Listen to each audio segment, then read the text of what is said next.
Welcome to Sweet Life Beat Life. We hope this video helps. You'll start by enabling Linux on your Chromebook. This gives you a real terminal to run Python.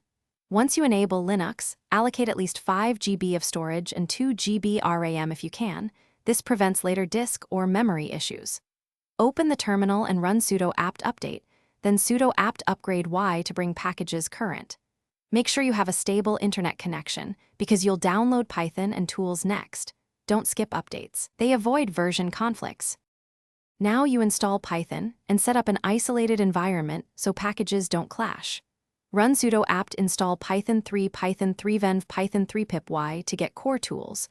Once installed, create a virtual environment with python 3 mvenv myenv and activate it using source myenv/bin/activate.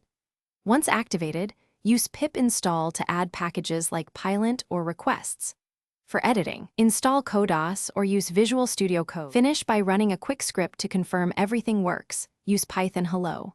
Py or Python C print hello and observe output.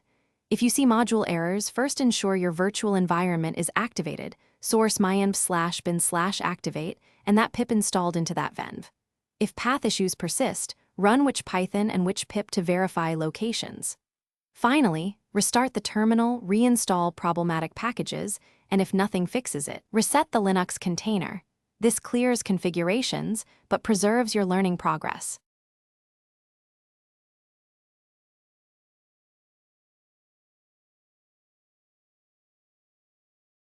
Thanks for watching. Consider subscribing if we helped you.